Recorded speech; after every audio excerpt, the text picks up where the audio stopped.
What I saw was a metallic object that appeared to be about 30 feet in diameter and was probably about 15 feet tall at its highest point, disc-shaped. No sound to the object at all, although we did have considerable amount of electromagnetic interference on our car systems. The ignitions would not work.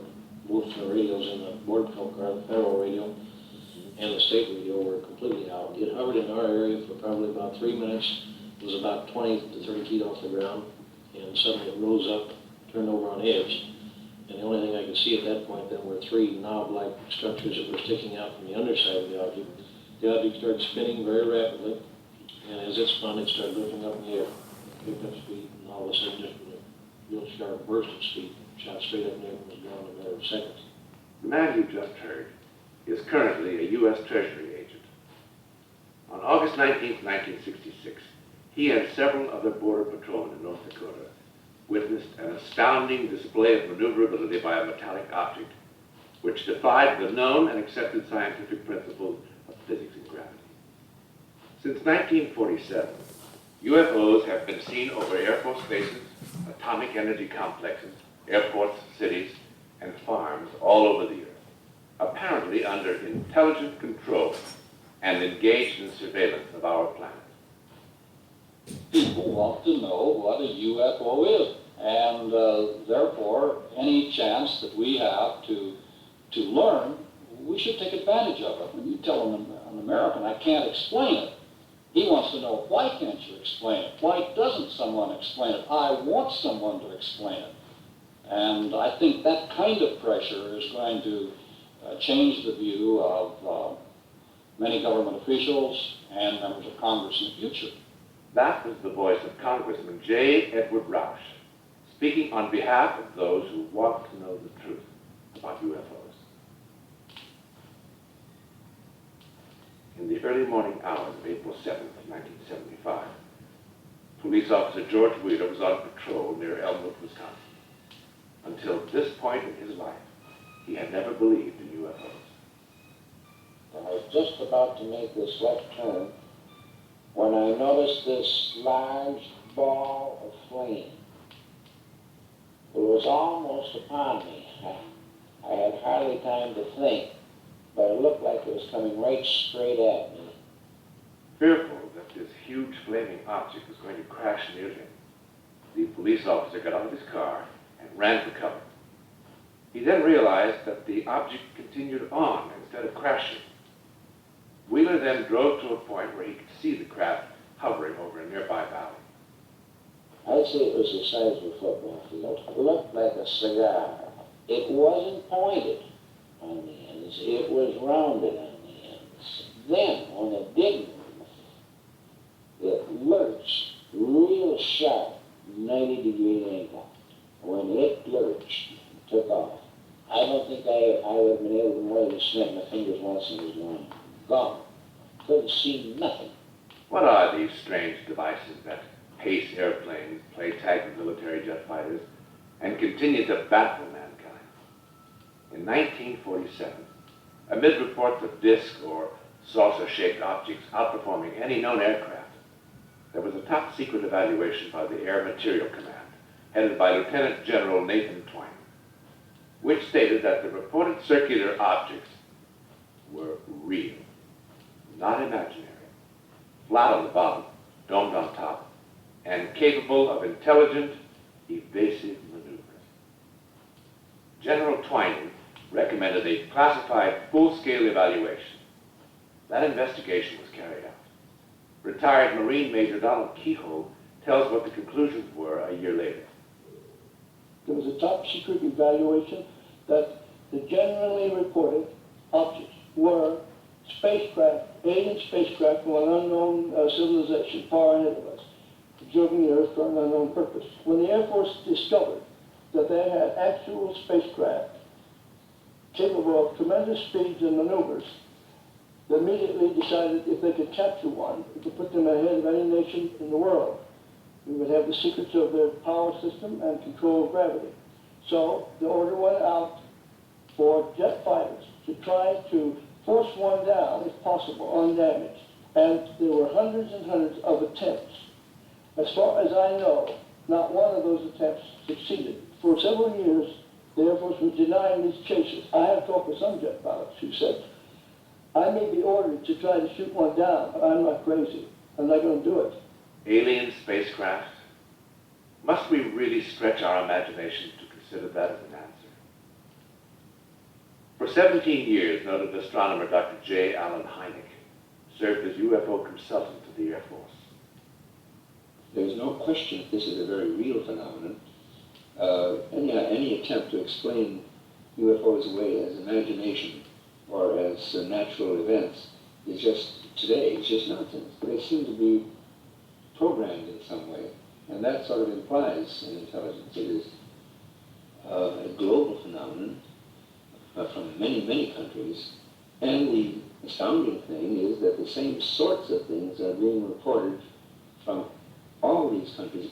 I would defy anyone to distinguish between a French UFO, a British UFO, a Japanese UFO, a South American one. They all are reporting essentially the same things. The popular hypothesis that we are being visited by extraterrestrials, this is, of course, the handiest, most obvious solution. It is, you might say, the off-the-shelf hypothesis. Our civilization has arrived at a state, technological situation where this automatically suggests itself to us. It's natural for us to explain things in terms of where we ourselves are. As a result of his past involvement with the Air Force, many people still feel that Dr. Hynek is being secretly funded by the government in some way to discredit UFO reports.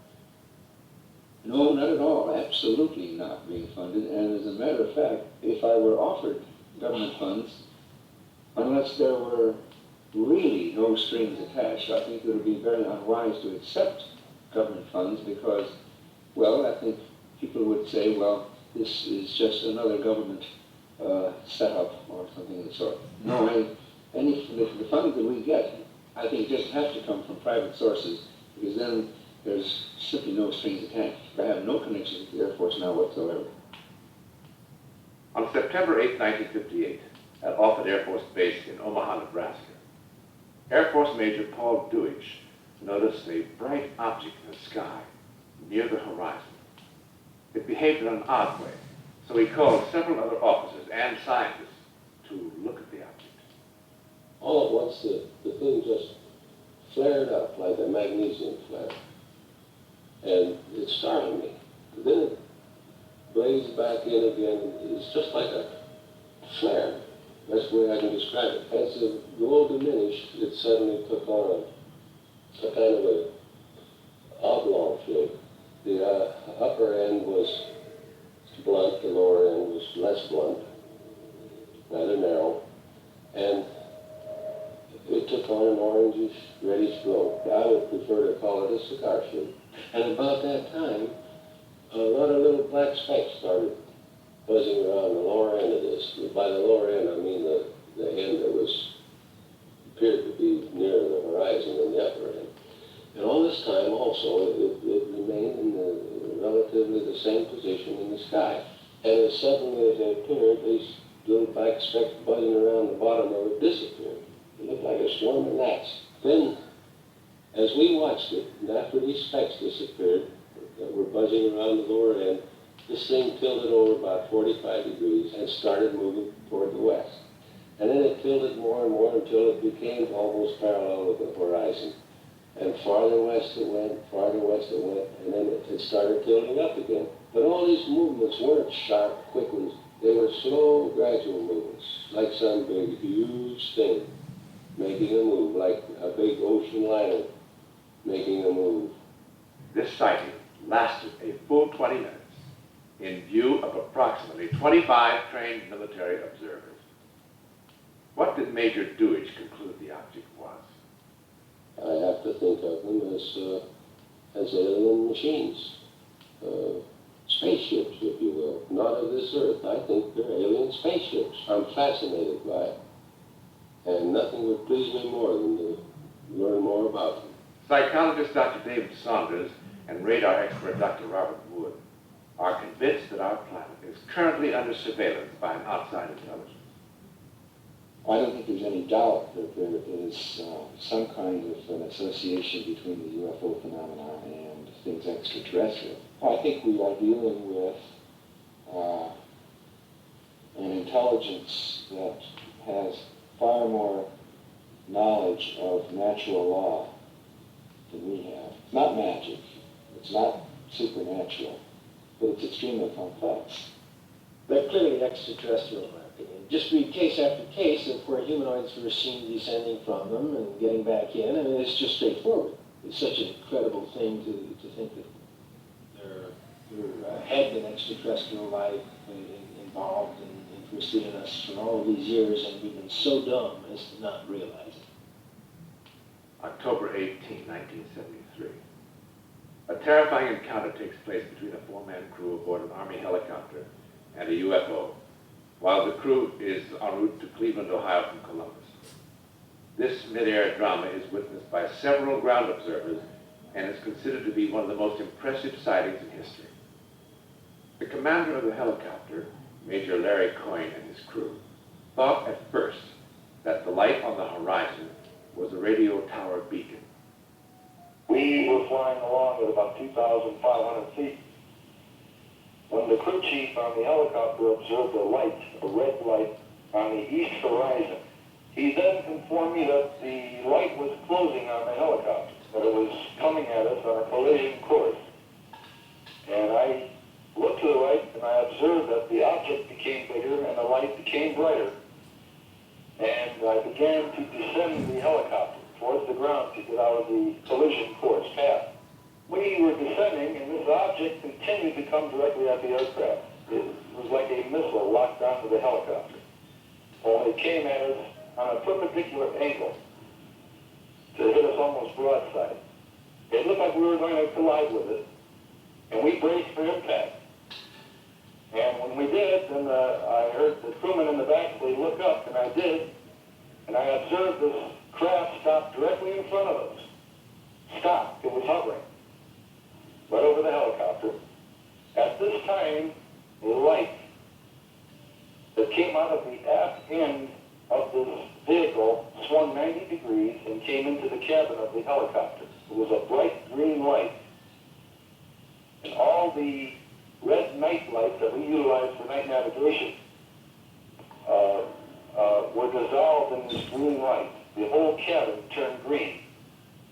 It hit me directly in the face, hit the co-pilot directly in the face, and hit also the two crewmen. We assumed it was a high-performance fighter, but when it stopped directly in front of us, then all four of us realized that was no high-performance aircraft. This craft, from the angle we saw it, was cigar-shaped. Had no wings, no vertical or horizontal stabilizer. It was approximately 60 feet long, 15 to 20 feet in height. These four men are trained military personnel with thousands of hours of flying time behind them. What occurred next might seem like science fiction, but it happened. I last looked at my altimeter, we were 1,700 feet. Then this craft began to move slowly to the west, away from us. At this time I was worried we were going to hit the ground. And I looked at my altimeter, and our helicopter was 3,500 feet, climbing 1,000 feet a minute with no changes in the control. We went from 1,700 feet to 3,500 feet in a matter of seconds and never knew it. The helicopter topped out at 3,800 feet, and there was a bump like turbulence, at which time we had control of the aircraft again. I had control, and we took it back down to 2,500 feet. And then we continued on to Cleveland. As far as the vehicle itself, there's no doubt in our mind what it looked like. A craft that can move at terrific speeds in excess of 1,000 knots and then stop on a dime. It maintains altitude, can change altitude, climb, descend to encounter a UFO. When it does approach the aircraft, you have no idea what it is. Well, I think if it wanted to collide with us, it could. Well, you can't get away from it. You don't have that much time to respond. Some UFOs are really flying saucers. In other words, they're really somebody else's spacecraft, intelligently controlled extraterrestrial vehicles.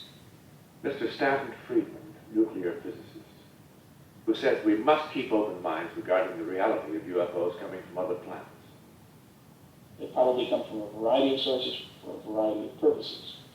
Certainly there's an intelligence behind maneuverability, and one of the places where even people who want to believe in UFOs come a cropper is they don't understand the maneuverability. They immediately jump to the conclusion that since UFOs behave in ways which conventional airplanes, helicopters, balloons, etc. don't behave, that therefore they somehow can't be real or must be manifestations of a parallel universe or visionary hallucination. That's not mystery, it's technology. And one of the faults that people make or have on the whole subject of UFOs and appropriate or inappropriate technology is that they neglect a basic fact, and that is that technological progress almost invariably comes from doing things differently in an unpredictable way.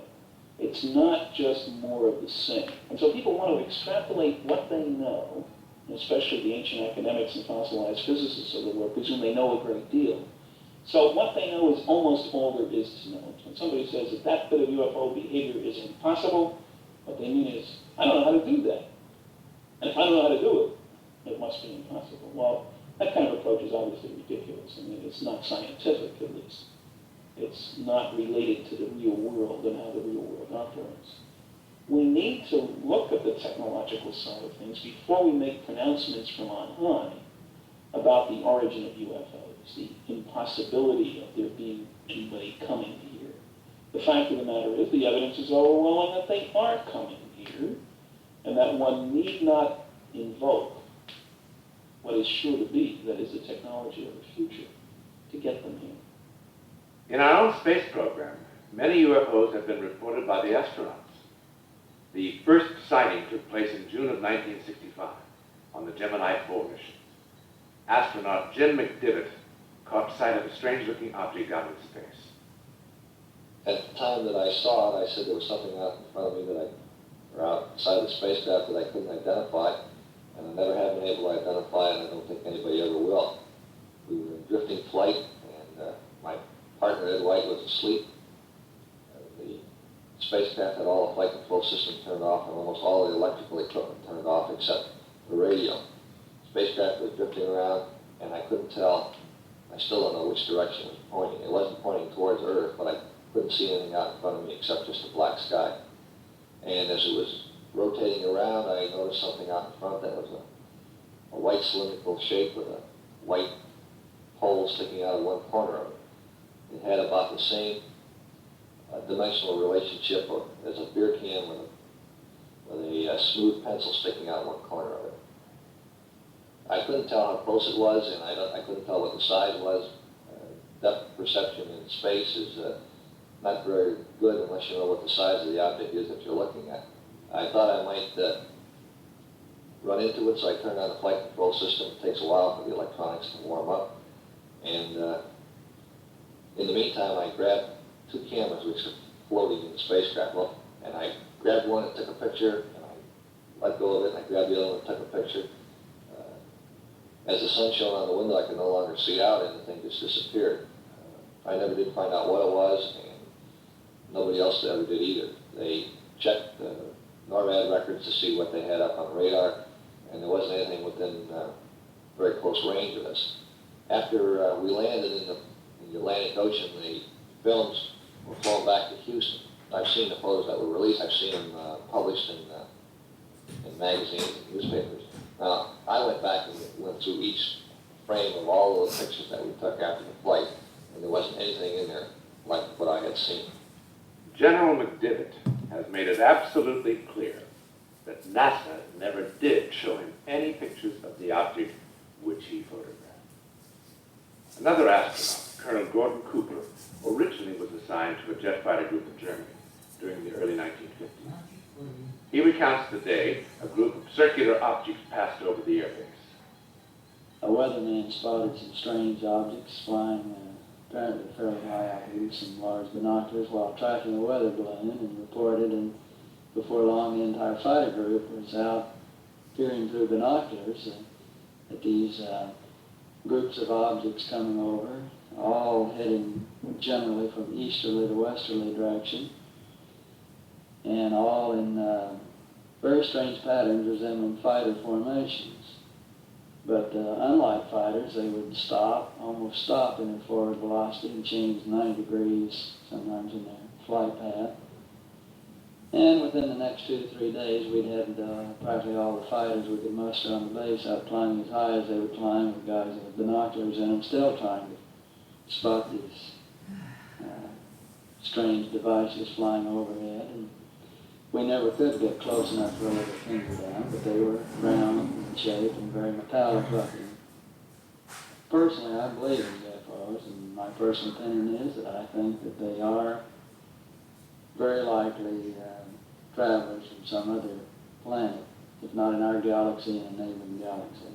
Visitors from some planet that is 100 to 1,000 years more developed than we are, and certainly have a far more progressive, or certainly more advanced system of propulsion than we have. I think we can navigate equally as well as they do, but we certainly don't have the sophisticated propulsion systems that they apparently do.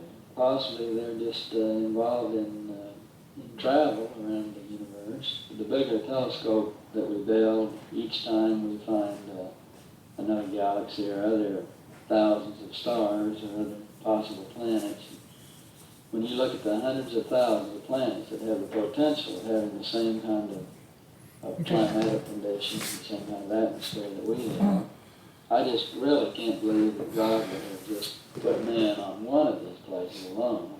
And in answer to the people who say, well, the Bible says, okay, my answer to that is that we only interpreted what God told us when he said he created the heavens and the earth. And how do we know that we weren't very vain? And when he said earth, that we named this one planet that we're on, Earth.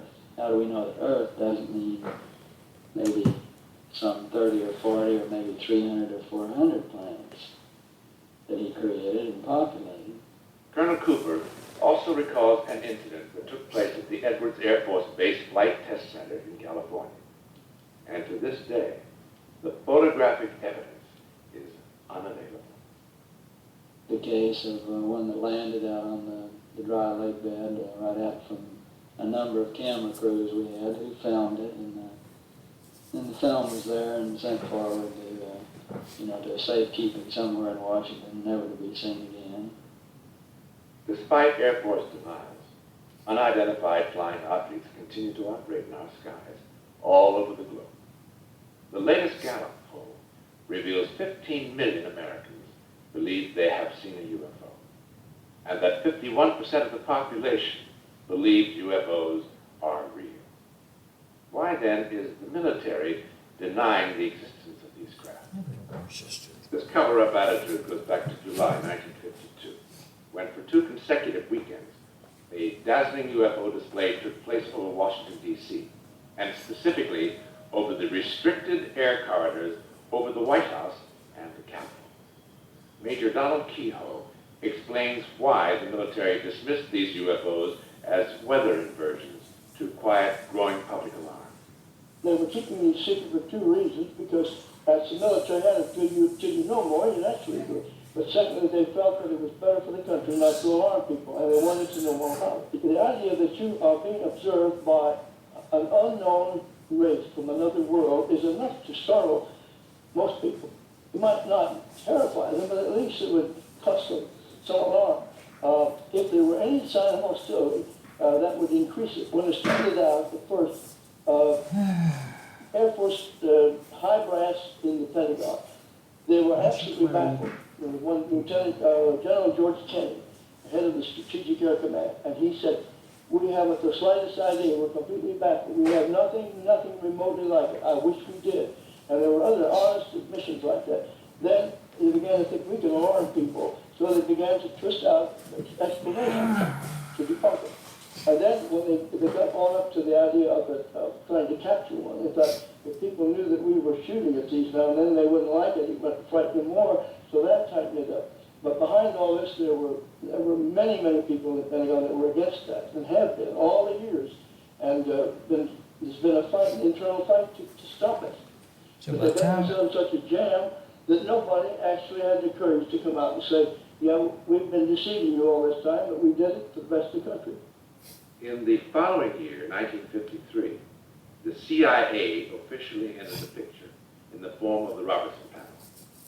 After 5 days of reviewing specific UFO cases, the panel of scientists and Air Force and CIA representatives established a policy which is responsible for the ridicule and abuse that so many innocent people have been subjected to. They recommended a systematic debunking of flying saucer reports to lessen the danger of panic among the people.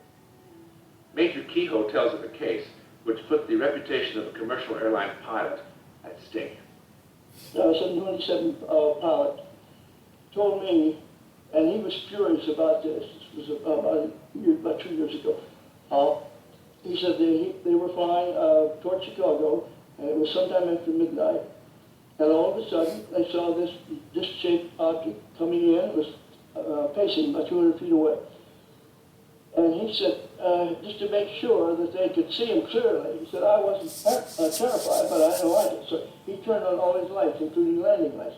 And just in that, here comes an Air Force jet diving right down across in front of their course to apparently try to catch this UFO.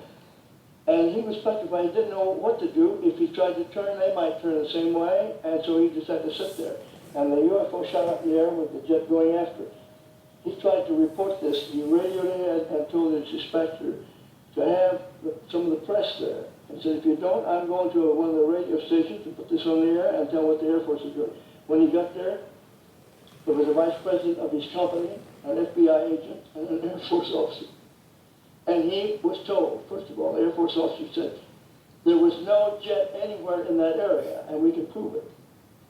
The vice president said, you would cause a great deal of trouble here and for the company, and passengers would be frightened and so on, and implied that he could lose his job. So he did not make any public report. But he's just one of those waiting. And there are hundreds and hundreds of airline pilots who are just sitting, waiting for their ridicule to diminish. Within a few months of the Robertson Panel's recommendations, an official regulation went into effect called Joint Army-Navy Air Publication Number 146, which made the release of any information concerning UFOs by military personnel a crime, prohibited under the espionage laws, with penalties ranging from 5 years in prison to a fine of $10,000. Dr. J. Allen Hynek was one of the Robertson Panel members who didn't agree with the way his associates handled the UFO problem. In order to deal with the continuing flow of UFO sightings and to diminish public ridicule of witnesses, Dr. Hynek and many of his colleagues established the Center for UFO Studies. We felt that there should be some place where people can turn to for authoritative, reliable information on UFOs, a place where people could feel free to report a UFO experience, and they do occur. I mean, there's no question that UFO sightings continue to occur. A place where people could come to report those without fear of ridicule. Our most precious commodity is scientific credibility. And I think eventually the people will realize that it is no longer something shameful to report a UFO, that it is as though they were reporting a tornado or reporting a hailstorm or something like that. I would regard it as a fantastic joke if NASA spends billions of dollars to find bacteria on Mars and completely overlooks evidences of other intelligences that might be found right under our very nose. Retired Air Force Major Paul Dewich is another who is concerned about the ridicule.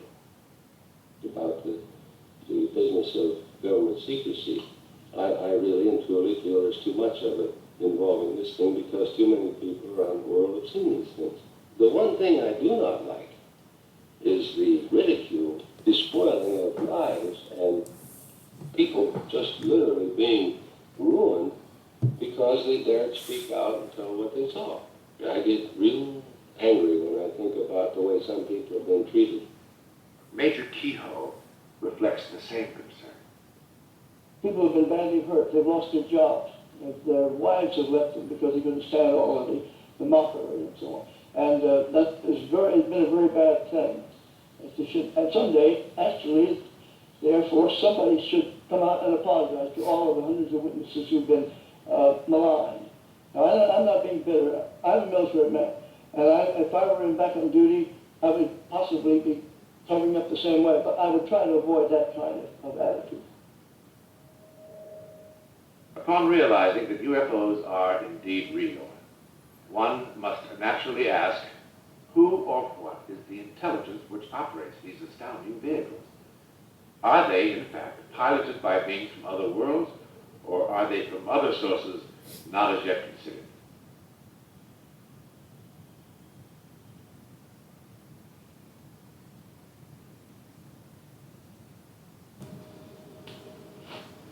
The most documented and publicized case of an actual UFO landing involving the occupants of the craft occurred on September 19, 1961.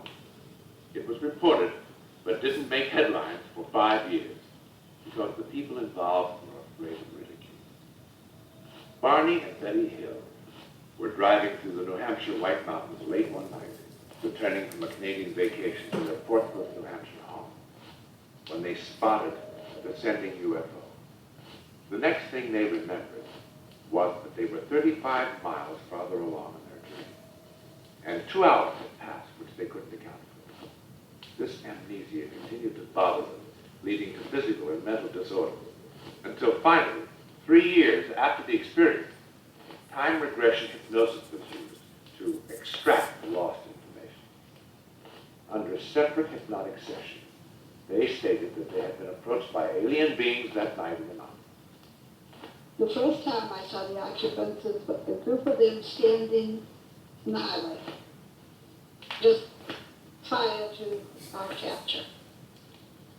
As far as appearance, we described them as 4.5 to 5 feet tall, somewhat humanoid-like in appearance, very large eyes that slanted upward, very flat nose, just a thin slit for a mouth, a grayish complexion, and they were all dressed alike.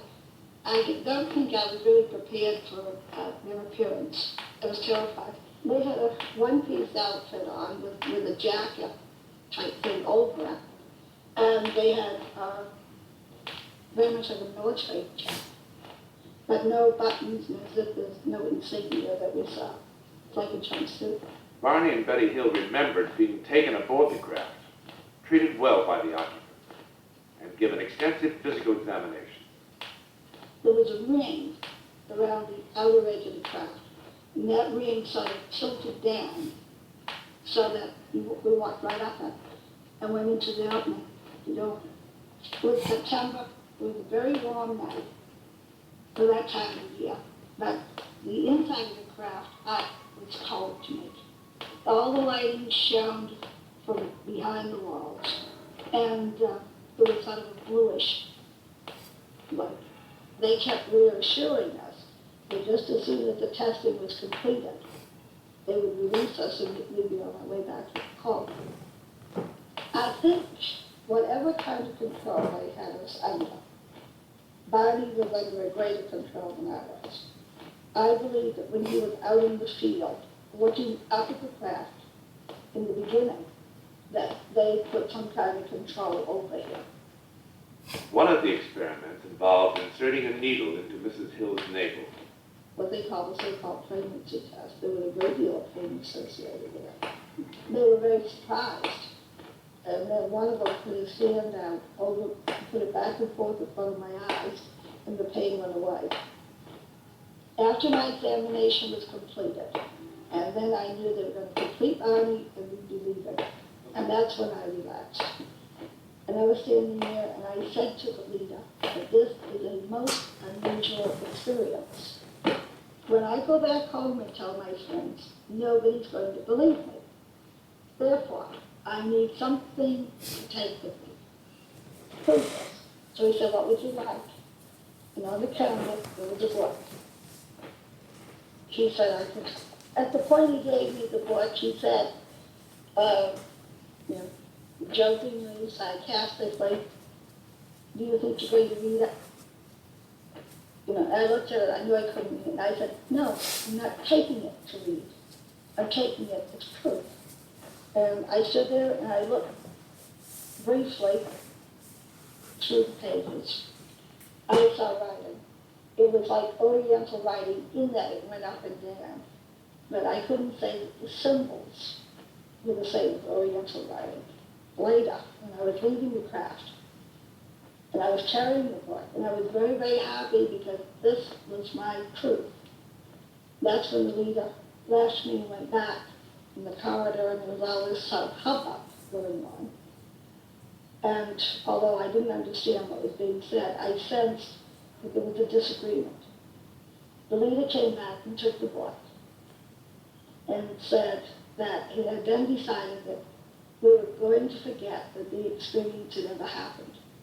Therefore, I would not need the book to prove that it had happened. And he took it. When he took the book away, I became very, very upset, and I was crying. And I said to him, but you gave me the book. You don't have the right to take it back. And he said, I know, I'm sorry. I would let you have the book. But they have decided they do not want you to have the book, and they have the right to make decisions too. I sometimes now wish I had spent more time looking, but I'd expected to bring the book home. The most astounding aspect of the experience unfolded when Betty became curious as to the origin of these remarkable people. I asked the leader where he was from. And at that point, there was sound out in the hall, and I turned around. And when I turned back, the map was there. So I really didn't see its first appearance. However, it was a three-dimensional, and it was like, almost like looking out the window at night and seeing the stars. And he asked me if I knew where we were on the map, which I did not know. And so he said that he could not identify the map to me, because I didn't have the knowledge. But he did say that there were certain lines in the map, which were places they went frequently, places they went occasionally, and expeditions. There were two bigger circles in the forefront of the map, and I got the impression from what he said, because these two circles had very heavy lines going back and forth, that one of these two big circles was his home base. He just said that the heavy lines were from our home base to places that we go frequently. In 1964, under hypnosis, Betty Hill drew the star map. And a Midwestern schoolteacher, Marjorie Fish, spent 6 years of intensive research in isolating Mrs. Hill's star pattern from among the hundreds of billions in our galaxy. The extraordinary results point to a double star system located approximately 37 light years away from our sun, called Zeta Reticuli. Nuclear physicist Stanton Friedman comments on the validity of these findings. These two stars are the closest to each other pair of stars suitable for planetary life in our galactic neighborhood. When you look at models of our neighborhood, you find that the Earth is on the edge of the neighborhood. If you look from Zeta 1 and Zeta 2 Reticuli out in our direction, 37 light years away, you find that for another 20, 25 light years, there's nothing interesting past us. These two stars are 37 light years from the sun. Now, some people will immediately assume that therefore the minimum round trip time, assuming Einstein is correct about the speed of light as a limit for the travel of things, would be 37 out, 37 back, and then it takes a year.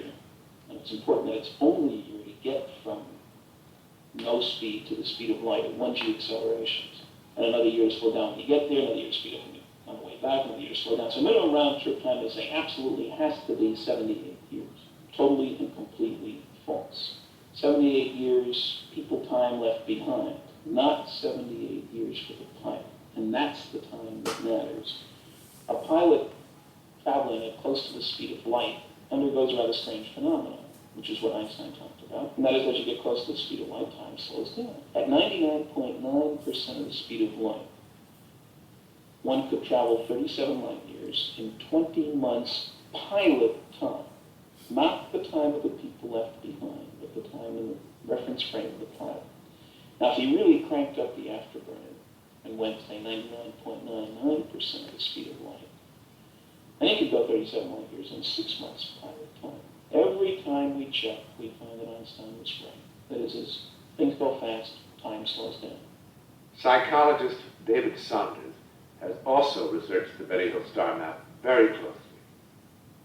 I've studied this with my own hands quite extensively. The indications are that that map looks the way it does because it is a map of real stars.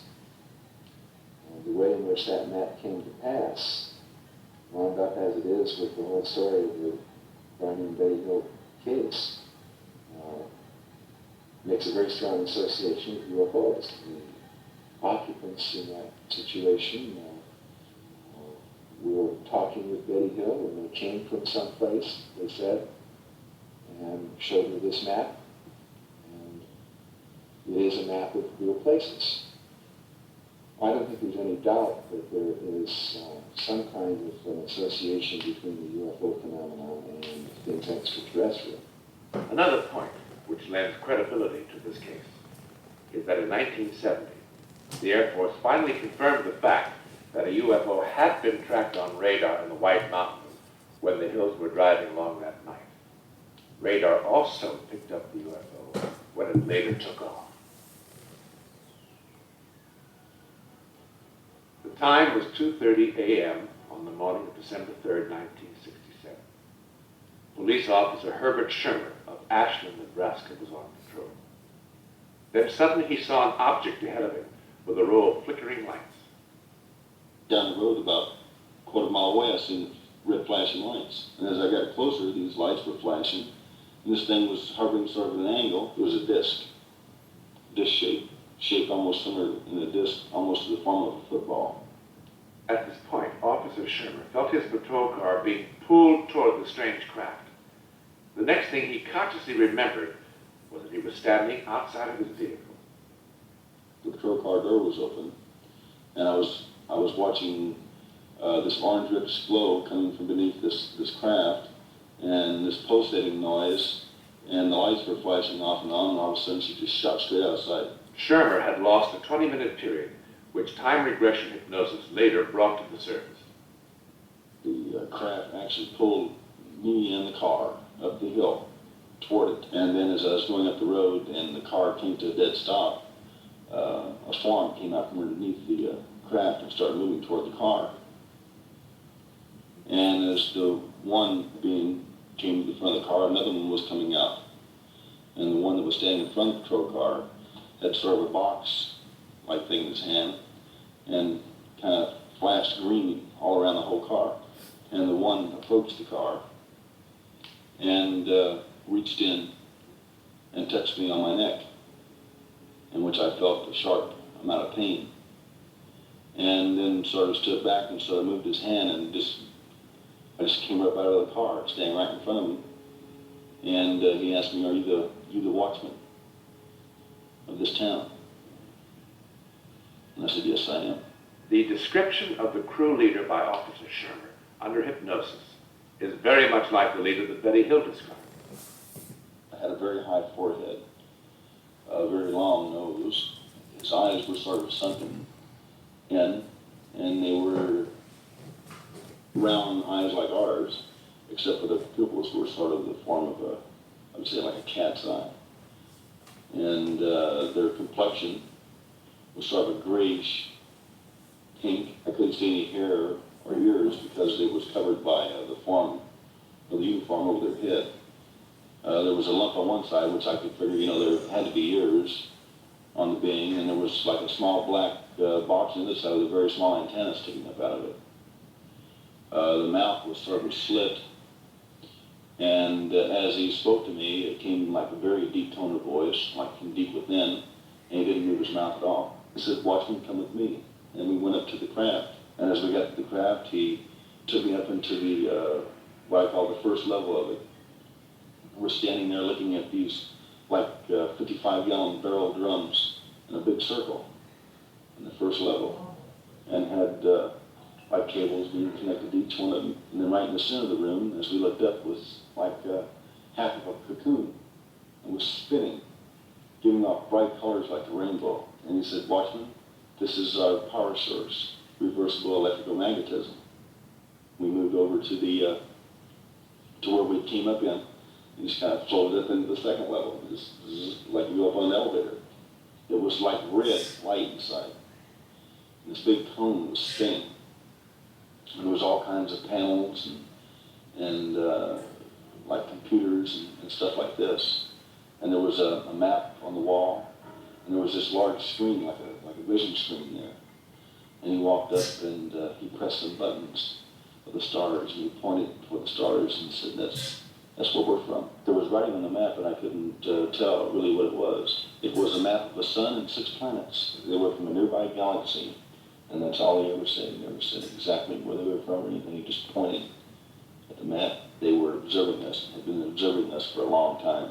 Why had this craft landed in Ashland, Nebraska that morning? The crew leader explained to Shermer. He said, "Watchman, the reason why we're here is to get electricity." And they extracted electricity from one of the power poles there, which led to the main power source there in Ashland. And this sort of like an antenna that was on the edge of the ship kind of lifted down. This one was pressing buttons, and like a bolt went out and hit the big transformer and bolted back. And the pole was burning. And it went like that for maybe a minute or so. And they shut it off. And the top part of where we were was like an observation deck. There was panels and chairs with a big observation window there. And he told me, he says, "Watchman," and he pointed toward the stars, and he says, "Watchman, you yourself will see the universe as I have seen it." He said, "Watchman, come with me." We went back and went straight down outside and started walking toward the patrol car. And as we approached the car, he said, "Watchman, what you have seen and what you have heard, you will not remember. The only thing that you remember is that you've seen something land and something take off." That was it. Herbert Shermer has been carefully checked out medically and psychologically. His health, family, and work background are impeccable. As a witness, he cannot be discredited. And yet, he has undergone a great deal of personal embarrassment as a result of his experience. I went through some of the most embarrassing situations and times that I don't think anybody's ever went through. I mean, I've been going through them ever since. But even as far as goes through the embarrassment of families, relatives, the whole works all the way down to the line. It comes to that point, see, where it's just a total, complete letdown. So you just kind of shake it off, keep right on going along, living. And every time you hear a stupid remark or something like that, you just laugh right along with them. The American Institute of Astronautics and Aeronautics is the world's largest organization of aerospace scientists and engineers. Now, they have urged a new scientific investigation of the UFO phenomenon. Approximately 15% of all sighting reports cannot be explained away in natural terms. There have been simply too many worldwide documented sightings of unknown, unidentified flying objects by pilots, radar experts, military personnel, civilians, police officers, astronauts, and scientists. We cannot ignore them. The people of Earth have a need to know about UFOs. What will be the impact on the world of the reality of UFOs? Here are some thoughts to ponder. Mr. Stanton Friedman. I think that Earthlings very definitely have a need to know about UFOs. On several different levels, widespread knowledge and acceptance of UFOs hopefully will lead in the direction of Earthlings thinking of themselves as Earthlings first, instead of as I'm an American, I'm a Russian, I'm a Chinese, and never the twain shall meet. And the only hope I see for a future for mankind, peoplekind, Earthlings, whatever, is to start looking at ourselves as a planet, instead of the nationalism that has given us so many problems, the people as opposed to the government. That's why I think it's so important that people know that we are part of a galactic community and not very advanced parts. You can't improve how you do things until you recognize there's a better way of doing things. I think there will be enormous economic implications. As long as people think, for example, that there will be a new energy source, what happens to all the oil companies and their stocks? What happens on the religious level is another question. Some people will ask, well, wasn't all the biblical stuff merely a manifestation of visits from extraterrestrials? It will certainly shake up people's faith. I hope in the long run it will result in a larger viewpoint rather than a smaller one. It's kind of an insult to God, if there is one, to think of him as being concerned only about this little planet. It's so much more impressive to think of a kind of a galactic chief astronaut, somebody operating throughout the community, so to speak. But the implications are enormous, and I think for the best. I think it will finally force we Earthlings, and especially the governments of the planet, to stand up and grow and be concerned about our rather unimportant planet. Important to us, but not in the galactic scheme of things. Dr. Robert Wood. The people have been told less than they could have been told, in my opinion. I think that the government has totally, and most of the public too, has totally assumed incorrectly that the public will panic in the presence of real knowledge that there are extraterrestrials around. The kind of work that needs to go on right now is very fundamental science work. You cannot throw away the data of science. You have to find new, more powerful laws that embrace the previous data we have in our normal science. And to those, add the data from this anomalistic phenomenon called UFOs and find common laws that would provide explanations for all the data. Psychologist David Saunders. It's obvious enough that if those visitors, given the capability they apparently have, also have hostile intentions, we've had it. There's nothing much we can do. So we may as well work from the assumption that they're friendly. And the whole process of living is a process of coping with new situations. If the human race is to continue to live and evolve and grow, it's going to have to face up to new things and cope with these things in whatever is the best way it can. Congressman J. Edward Roush. I think the people should be told. I think there's nothing which is more frightening than to be confronted with something that is new, and particularly in this area. And through knowledge, we can perhaps relieve the fears of a lot of people. I want to know. I should know. I deserve to know. And this curiosity which I have and which is whetted by the various sightings is such that I want to pursue it. Just as I think the great majority of the American people would like to pursue the question in order to come to the place where they have an answer. Major Donald Key. This thing is building up rapidly. You have publicity constantly, almost every day. There's something on TV or there's a new sighting report. There should be a plan, an operation, a gradual teaching of the public what these things are, building on up to the more serious aspects, but emphasizing that there is no proof of any danger. And that's the way it should have been done long ago. Astronaut Gordon Cooper.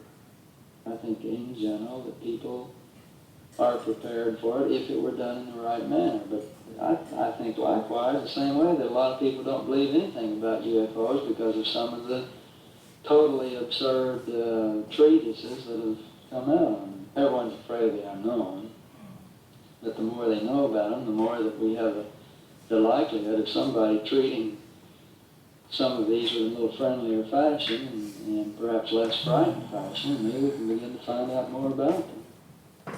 Astronaut Jim McDivitt.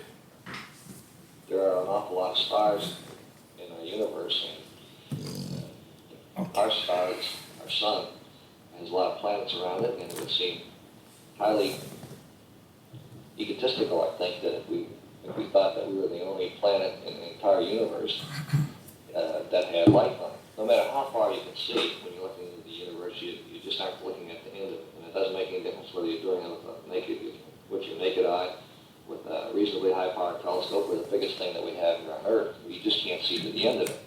And I can't imagine myself that there aren't environments throughout that entire universe that aren't in some way similar to ours. Officer Herb Sherman.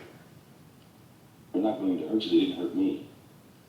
You know, I mean, I even had a gun on. They weren't scared of me. And I had no time attempted to do them any harm. So there's no fear from them. They're just a human being just like we are, but from a different galaxy, a different planet. And if we live on Earth, as we call this planet Earth, there's got to be life on other planets out there, because we're not the only ones in this universe. I believe in God. I believe in Jesus Christ. I can't see him, but I believe in him. Mrs. Betty Hill. Knowledge belongs to everyone. I don't think anyone has the right to censor or deny or prevent anyone from learning. I think the people have the right to know, because UFOs is everybody's business. Dr. J. Allen Hynek. I think a lot would depend on how the news was broken to us. What is the whole point? If something is so, good heavens, we should be mature enough to know what the situation is.